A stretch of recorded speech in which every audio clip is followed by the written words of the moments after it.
الحمدللہ رب العالمین والعاقبۃ للمتقین والصلاة والسلام علی سید المرسلین اما بعد فاعوذ باللہ من الشیطان الرجیم بسم اللہ الرحمن الرحیم۔ پڑھیے الصلاۃ والسلام علیک یا رسول اللہ وعلی آلک واصحابک یا نبی اللہ۔ الصلاۃ والسلام علیک یا حبیب اللہ وعلی آلک واصحابک یا نور اللہ۔ تو پیارے بچوں اور ناظرین کرام، ایک مرتبہ پھر سے حاضر ہیں درس اذکار نماز میں، جس میں ہم اذکار نماز کو مختصر قواعد تجوید اور ترجمے کے ساتھ پڑھنا سیکھتے ہیں۔ تو چند باتیں ہم نے اس میں سیکھ لی تھیں، جس میں سے اللہ اکبر کہنا اور ثنا اور اعوذ باللہ اور بسم اللہ کو ہم نے سیکھا تھا، اور آگے آج الحمد شریف کو انشاءاللہ تبارک و تعالیٰ سیکھیں گے۔ تو سب سے پہلے الحمدللہ رب العالمین میں سب سے پہلے الحمد ہے، تو الحمد کو ہم سیکھیں گے کہ حمزہ پر زبر ہے۔ حمزہ پر کیا ہے؟ زبر ہے، تو زبر کو بغیر کھینچے بغیر جھٹکا دیے پڑھیں گے۔ اور ہا پر بھی زبر ہے، تو ہا کو بھی بغیر کھینچے بغیر جھٹکا دیے پڑھیں گے۔ اور ہا کا مخرج جو ہے درمیان حلق ہے۔ کون سا ہے؟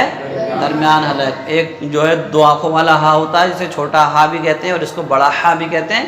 تو چھوٹا ہا جو ہے شروع حلق سے ادا ہوتا ہے، اور یہ بڑا ہا درمیان حلق سے ادا ہوتا ہے، یعنی درمیان حلق پر جب زور دیتے ہیں تب یہ صحیح معنوں میں ادا ہوتا ہے۔ یعنی کس طرح سے؟ ہا کیسے بولتے ہیں؟ ٹھیک ہے، تو اس طرح سے ادا ہوگا۔ یہ دال پہ پیش ہے تو دال کو ہی بغیر کھینچے پڑھیں گے۔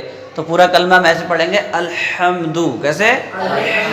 ہاں، کسی نے الحمدو پڑھا تو وہ غلط ہو جائے گا، یا الحمدو کو دال کھینچ دیا تب بھی کیا ہو جائے گا؟ غلط ہو جائے گا۔ تو کیسے پڑھیں گے؟ الحمدو۔ کیسے پڑھیں گے؟ اب للہ میں لام کو نہیں کھینچنا ہے، اور ادھر للہ کا دوسرا لام جو اس پر کھڑا زبر ہے ایک الف کے برابر اس کو کھینچنا ہے۔ ہاں پر زیر ہے، اس میں بھی نہیں کھینچنا۔ تو اللہ کا لام ہے یہ، تو اللہ کے نام کا قاعدہ یہ بتایا تھا کہ اس سے پہلے زبر پیش ہو تو پر کر کے پڑھتے ہیں، اور زیر ہو تو باریک کر کے پڑھتے ہیں۔ تو یہاں پر للہ میں اللہ کے نام کو باریک رکھیں گے۔ تو کیسے پڑھیں گے؟ للہ۔ کیسے پڑھیں گے؟ للہ۔ اب آگے آتا ہے ربل، تو را کو ہم موٹا کر کے پڑھیں گے، اور یہاں پر با کو بھی بغیر کھینچے پڑھیں گے۔ اور عالمین پر جو ہے عین پر زبر کے ساتھ الف ہے، تو اس کو ہم ایک الف کے برابر کھینچ کے پڑھیں گے۔ اور لام پر زبر ہے تو اسے بغیر کھینچے پڑھیں گے۔ میم پر زیر ہے، اس کے بعد یا ہے، تو یا سے پہلے اگر زیر ہو، یعنی یا ساکن سے پہلے زیر ہو، اس حرف کو ایک الف کے برابر کھینچ کے پڑھتے ہیں۔ تو یہاں پر میم کو ہم ایک الف کے برابر کھینچ کے پڑھیں گے۔ نون پر زبر ہے تو زبر کو بغیر کھینچے پڑھتے ہیں۔ اگر یہاں پر نون پر ہم ٹھہر جاتے ہیں، نون پر اگر ہم وقف کر لیتے ہیں، کیا کر لیتے ہیں؟ نون پر اگر ہم وقف کر لیتے ہیں، ٹھہر جاتے ہیں، تو پھر یہاں پر ٹھہرنے کے تین طریقے ہو جائیں گے: طول، توسط، قصر جسے کہتے ہیں۔ تو اگر طول کہتے ہیں لمبا کر کے کھینچنے کو، توسط کہتے ہیں درمیانہ کھینچنے کو، اور قصر کہتے ہیں بالکل ایک الف کے برابر کھینچنے کو۔ تو اس کو یوں پڑھا جائے گا رب العالمین۔ کیسے پڑھیں گے؟ یہاں پر را کو موٹا کریں گے۔ را کو موٹا کرنے کا طریقہ بتایا تھا آپ کو کہ زبان کا اگلا حصہ جب ہم اوپر کو اٹھاتے ہیں اور کپ کپاتا ہوا رکھتے ہیں تو را پر بھی ہو جاتی ہے، اور را کے اندر صفت تکرار بھی ادا ہو جاتی ہے۔ تو اس طرح سے ادا کریں گے۔ عین کا مخرج آپ کو بتایا تھا کہ عین جو ہے درمیان حلق سے ادا ہوتا ہے۔ کہاں سے ادا ہوتا ہے؟ درمیان حلق سے۔ تو پورا پڑھنے کا طریقہ یہ ہوا الحمدللہ رب العالمین۔ ٹھیک ہے، یہاں پہ رب کی را پہ جو زبر ہے اسے بھی نہیں کھینچنا ہے۔ اور اس کا ترجمہ ہوتا ہے تمام تعریفیں اللہ کے لیے۔ کیا ترجمہ ہوتا ہے؟ تمام تعریفیں اللہ کے لیے، جو تمام عالم کا پالنے والا ہے۔ جو تمام عالم کا پالنے والا ہے۔ پورے عالم کا پالنے والا کون ہے؟ اللہ ہے۔ اب نیچے آتے ہیں الرحمن الرحیم، تو یہاں پر حمزہ پہ ہم نے زبر لگایا ہے، تو حمزہ پر زبر ہے بغیر کھینچے پڑھیں گے، اور را پر زبر ہے بغیر کھینچے پڑھیں گے، اور را پر زبر پیش ہوتا ہے تو را کو پر پڑھا جاتا ہے۔ کیسے پڑھا جاتا ہے؟ پر، یعنی موٹا کر کے پڑھا جاتا ہے۔ پھر آگے ہا، تو ہا کو بتایا تھا کہ درمیان حلق سے ادا ہوگا۔ کہاں سے ادا ہوگا؟ درمیان حلق سے۔ الرح ایسے بولیں گے، ٹھیک ہے؟ کسی نے بولا الرح تو یہ غلط ہے، بولیں گے الرح۔ کیا بولیں گے؟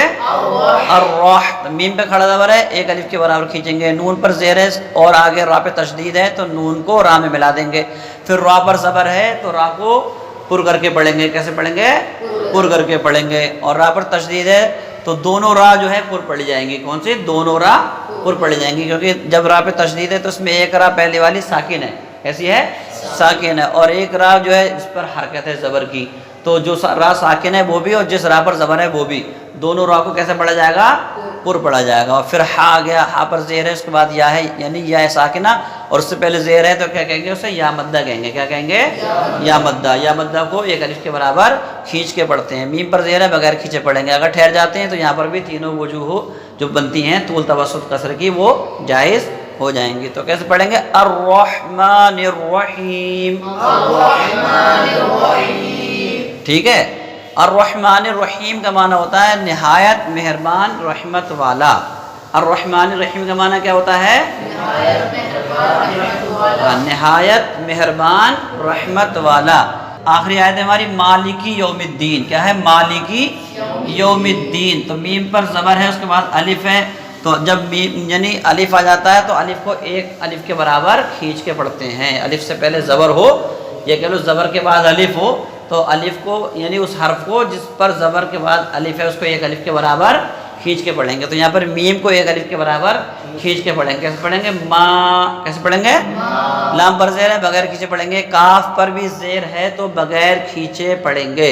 تو کیسے پڑھیں گے؟ مالکی۔ کیسے پڑھیں گے؟ میم کھینچا جائے گا، مالکی، مالکی۔ اب کسی نے پڑھ دیا مالکی تو غلط ہو جائے گا، بلکہ پڑھیں گے مالکی۔ لام اور کاف کو نہیں کھینچنا ہے، لام اور کاف کو نہیں کھینچنا ہے۔ اب آ گیا یوم الدین، تو یہاں پر زبر ہے اور واو ساکن ہے، تو اسے کہتے ہیں واولین۔ کیا کہتے ہیں؟ واولین۔ تو یہ بھی بغیر کھینچے پڑھا جاتا ہے۔ میم پر زیر ہے مگر دال پر تشدید ہے تو میم کو دال میں ملا دیں گے، اور دال پر زیر ہے اس کے بعد یا ہے تو دال کو بھی ایک الف کے برابر کھینچ کے پڑھیں گے۔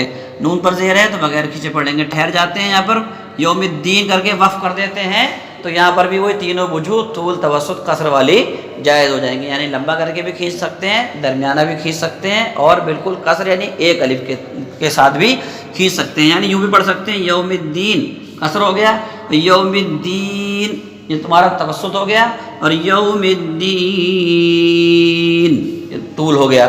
تو تینوں طرح سے ہم اس پر کھینچ کر پڑھ سکتے ہیں۔ تو مالکی یوم الدین یہ آپ نے سیکھا، اس کا ترجمہ ہوتا ہے مالکی یوم الدین، اس کا معنی ہے جزا کے دن کا مالک۔ کون سے دن کا مالک؟ جس دن جو ہے بدلہ دیا جائے گا، حساب کتاب ہوگا۔ اسے قیامت کا دن بھی کہتے ہیں، یوں ترجمہ بھی لگا سکتے ہیں آپ، قیامت کے دن کا مالک۔ کون سے دن کا مالک؟ قیامت کے دن کا مالک۔ تو یہ آپ نے سمجھ لیا۔ الحمدللہ رب العالمین پر جب ہم نے عالمین پر دیکھتے ہیں تو یہ آیت ہے گول دائرے والی۔ کون سی آیت ہے؟ گول دائرے والی۔ یہ وقف تام کی علامت ہوتی ہے، یہاں ٹھہرنا ضروری ہوتا ہے۔ یہاں کیا ہوتا ہے؟ ٹھہرنا، یہاں ٹھہرنا چاہیے۔ مگر یہاں پہ اوپر لام الف کی آیت، لام جو ہے لام الف ہے اس کی جو علامت لگی ہوئی ہے تو یہاں ملا بھی سکتے ہیں۔ کیا کر سکتے ہیں؟ ملا کر بھی پڑھ سکتے ہیں، یعنی ایسے ہی پڑھ سکتے ہیں الحمدللہ رب العالمین الرحمن الرحیم، ایسے بھی پڑھ سکتے ہیں، ٹھیک ہے۔ اب یہاں پر بھی گول دائرے کی آیت ہے، اوپر لام الف کی لگی ہوئی ہے تو یہاں پر بھی ملا کے بھی پڑھ سکتے ہیں، اور ٹھہر کے پڑھنا بھی جائز ہے، ٹھہر کے پڑھنا بھی جائز ہے۔ ایسی مالک یوم الدین، یہاں پر طوا کی علامت ہے، تو طوا کی علامت یہ وقف مطلق کی علامت کہلاتی ہے۔ یہاں پر ٹھہرنا بہتر ہوتا ہے۔ یہاں پر کیا بہتر ہوتا ہے؟ یہاں پر ٹھہرنا بہتر ہوتا ہے۔ تو ایک بار پھر سے پڑھ لو، الحمدللہ رب العالمین الرحمن الرحیم مالک یوم الدین۔ ٹھیک ہے، انشاءاللہ تبارک و تعالیٰ وہ دن دور نہیں ہے جب اذکار نماز مکمل ہو جائیں گے اور آپ کو نماز جو ہے ترجمے کے ساتھ پڑھنا آ جائے گی، یعنی آپ کو اذکار نماز کا ترجمہ یاد ہو جائے گا، اور جب آپ نماز کو سمجھ کے پڑھیں گے تو انشاءاللہ تبارک و تعالیٰ نماز میں الگ ہی آپ کو لطف آئے گا، الگ ہی آپ کو سرور ملے گا۔ تو جتنے بھی ہمارے چینل سے جڑے ہوئے لوگ ہیں ناظرین ہمارے، میں ان سے بھی اپیل کروں گا کہ وہ خود بھی جو ہے جب ویڈیو کے پاس آئے نوٹیفیکیشن پہنچے تو انہیں چاہیے کہ پوری ویڈیو کو سنیں، تب آپ کو سیکھ سکتے ہیں۔ آپ نے تھوڑا سا سنا اور اس کو آگے بڑھا دیا، نہیں سنا، تو اس طرح سے آپ نہیں سیکھ پائیں گے۔ وہ سیکھ سکتا ہے ان ویڈیوز کے ذریعے سے جو ویڈیو کو پورا سنے گا، جو ویڈیو کو پورا سنے گا۔ اور آپ یہ بھی کر سکتے ہیں کہ جب آپ کے پاس آپ کو لگے کہ ہاں واقعی کوئی اچھا کام کیا جا رہا ہے، کوئی اچھی بات سکھائی جا رہی ہے، نماز کو درست کرایا جا رہا ہے، تو آپ اس کو یہ بھی کر سکتے ہیں کہ آپ اپنے احباب کو آگے اس کو شیئر بھی کر سکتے ہیں، آپ اپنے احباب کو اس کو شیئر بھی کر سکتے ہیں۔ جس کے بعد پہلی بار ویڈیو پہنچی ہے وہ سن رہا ہے تو وہ اس چینل کو ہمارے سبسکرائب کر لے، تاکہ اس کے پاس جب بھی کوئی ویڈیو ہم اپنے چینل پر اپلوڈ کریں تو اس کے پاس جو ہے فوراً ہی جو ہے ویڈیو اس کے پاس پہنچ جائے، اس سے کوئی ویڈیو چھوڑے نہیں۔ تو آپ اس کو سبسکرائب بھی کر لیں اور آگے شیئر بھی کرتے رہیں۔